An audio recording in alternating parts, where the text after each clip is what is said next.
பிஸ்மில்லாஹிர்ரஹ்மானிர்ரஹீம். நாங்கள் கடைசி last week பார்த்தோம் சூரத்து கஹ்ஃப்ல வலம் யஜ்அல் லஹு ஐவஜா என்ற அந்த சொல்ல பார்த்தோம். அல்லாஹ் தாலா இந்த வேதத்துல கிதாப்ல அந்த பார்த்தோம். அதுக்கு முதல் உள்ள சொல் கிதாப் என்று சொல். கிதாப்ல எந்த விதமான கோணல்களை, சிக்கல்களை, பிரச்சனைகளை, கன்ஃபியூஷன்களை அல்லாஹ் தாலா ஆக்கல்ல. இது நான் சில மேலோட்டமான சில விஷயங்களை பார்த்தோம். அந்த ஐவஜன் என்ற சொல்ல பாவிச்சுட்டு அல்லாஹ் தாலா அதை விளங்கப்படுத்தினா இன்னொரு சொல்ல பாவிக்க தொடருது. கையிமன். கையிமன் என்ற சொல் குர்ஆன்லயும் வேற வேற சொற்கள்ல வந்தீங்க. அந்த உதாரணமாக அதோட அடிப்படை சொல் தான் காம. காமன்ற நாங்க எழுந்து நின்றோம், தொழுகைக்கு எழுந்து நின்றதுக்கெல்லாம் பாவிப்போம் காம. கும் ஃபஅன்சிர் இது அல்லாஹ் தஆலா சொல்லுவாங்க. கும், நீங்க எழுந்து நின்று எச்சரிங்க. திரும்ப அகீம், அகீமுஸ் ஸலாத், அகாம, இதெல்லாம் ஒரே அந்த சொல்லிலிருந்து ஒரே சொற்களிலிருந்து வர வினை சொற்களிலிருந்து வர சொல். அகாம. அகாம என்றால் ஒழுங்காக நிறைவேற்றினான். திரும்ப சூரத்துல் ஃபாத்திஹால இந்த காஃப் யா மீம் சொல்லிலிருந்து பிரிஞ்சு வர சொற்கள் தான் சிராத்துல் முஸ்தகீம், நேரான பாதைன்னு சொல்லுவோம். அப்ப வலம் யஜ்அல் லஹு இவஜா, அல்லாஹு தாலா இந்த வேதத்துல கோணல்களை, சிக்கல்கள், ஆக்கலன்னு சொல்லிட்டு கையிமன், அந்த குர்ஆன் கையும் கையும் என்று சொல்ல விளங்கப்படுத்தும் நேரம் தஃசீராசி சொல்லுவாங்க என்னென்றால், அது தன்னில் நேரானது, ஸ்ட்ரெயிட். ஸ்ட்ரெயிட், அது தன்னில நேரானது. அதே நேரம் அடுத்தவர்களை அடுத்ததையும் நேராக்கும். எனவே ஐவஜ் என்ற சொல் கோணல்கள் இல்லைன்னு சொல்லிட்டு கையிமன், இந்த கிதாப் தன்னிலே அது சீரானது, நேரானது, சிராத்துல் முஸ்தகீமானது, சீரான பாதை, நேரான பாதைன்னு சொல்லுவோமே, தெளிவான பாதை. அதே நேரம் அந்த கிதாப் என்ன செய்யுங்கள், அடுத்த ஆட்களையும், அடுத்த மனிதர்களையும், அடுத்த சமூகங்களையும் அது நேரையாக்கும், ஒழுங்குபடுத்தும், ஸ்ட்ராங் ஆக்கும். வளைவு சுழிவுகள் இல்லாம ஒழுங்கான ஒரு சமூகமாக மாற்றக்கூடியது என்று அது சொல்லுவோம். ஏன்னா கையமன் என்பது தன்னிலும் அது நேரானது, ஒழுங்கானது, அது அடுத்த மனிதர்களையும் ஒழுங்குபடுத்தும், நேராக்க மாற்றிவிடும். ரைட். இப்ப இந்த சொல்ல நான் விளங்கப்படுத்துறதுக்கு ஒரு ஒரு புக் கொண்டு உங்களுக்கு ரெக்கமெண்ட் பண்ணலாம்னு நினைக்கிறேன். யக்கீன் இன்ஸ்டிடியூட்டால ரீசெண்டாக வெளியிட்டா, நான் நினைக்கிறேன் ஒரு 3 months முன்னால ஒரு புக் ஒன்று பப்ளிஷ் பண்ணோம். டாக்டர் நாசிர் கான் என்று சொல்றவர், அவர் இஸ்லாமிக் ஃபீல்ட்ல வந்தால் அல்ல, வேற அந்த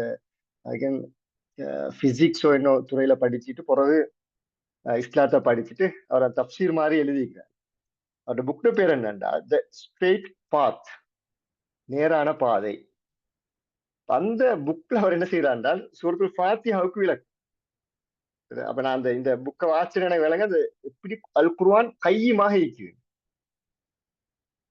அந்த புக்ல முழுக்க சூரத்துல் ஃபாத்திஹாவுக்கு ஒவ்வொரு ஆயத்தாக விளங்கப்படுது. கிட்டத்தட்ட நினைக்க ஒரு 300 பக்கம் புக், ஒரு கட்டாயம் வாசிக்க வேண்டிய ஒரு புத்தகம். அந்த புக்கை வாசிச்ச நேரம் எனக்கும் விளங்கிச்சு, அதை எவ்வளவு ப்ராக்டிக்கலாக குர்ஆன் அந்த கன்செப்ட் எல்லாம் பேசுது.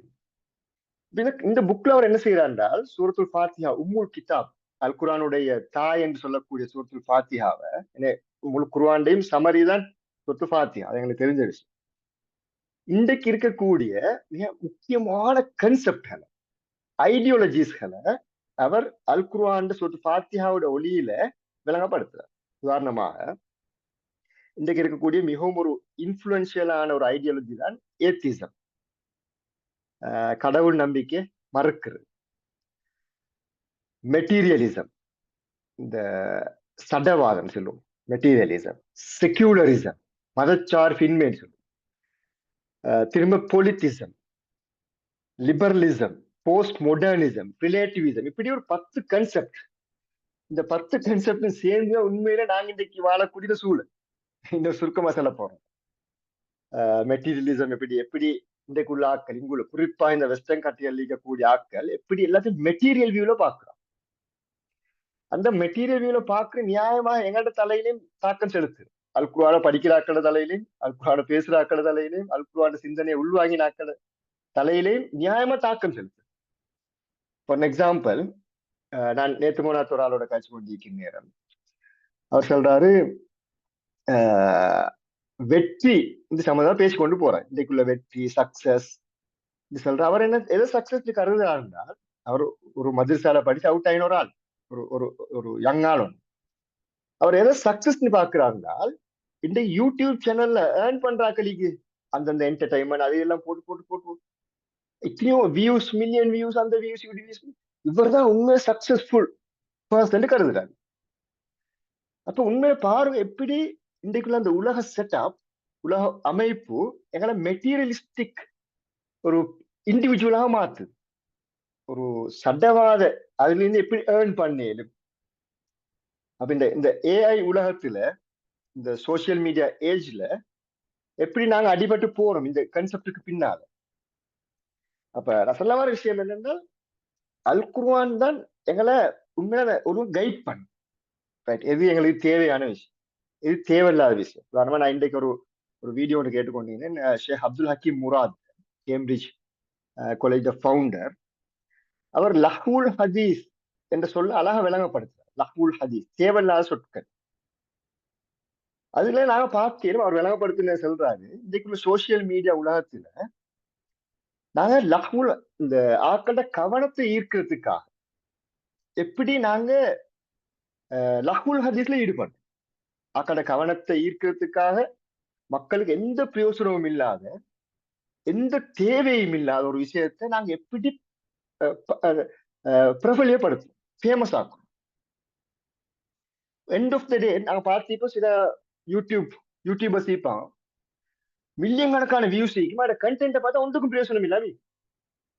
உண்மையில குர்ஆன் கன்செப்டின் படி அது லஹ்வுல் ஹதீஸ் லியுதில்ல அன் சபீலில்லாஹ், சூரத்துல் லுக்மான்ல வர மாதிரி லஹ்வுல் எந்த பிரயோசனமும் இல்லாத சொல். அது மக்களை சீரியஸான ஒரு விஷயத்தோடு திசை திருப்பும். தக்காசுல சில அல்ஹாக்குமு தக்காசு, அதிகம் தேடணும் தேடணும்.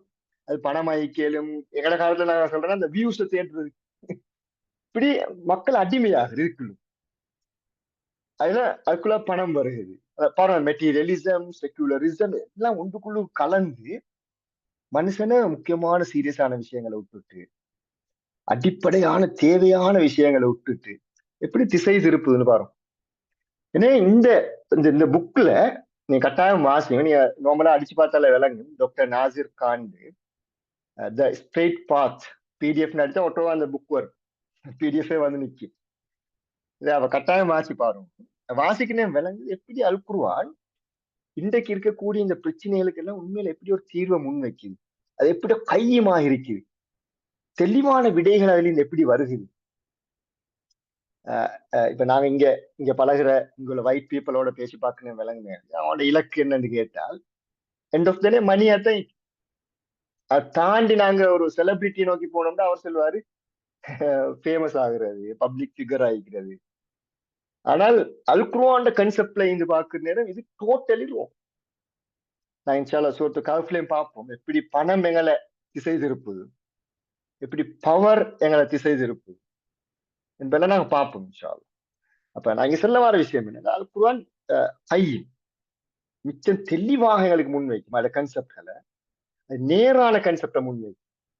எங்கட இந்த ஒரு சமூகம்டாலும் சரி, ஒரு தனி மனிதன்டாலும் சரி, உண்மையான ஹாப்பினஸ், அல்டிமேட் ஹாப்பினஸ், உண்மையான ஹாப்பினஸ், உண்மையான சந்தோஷம்.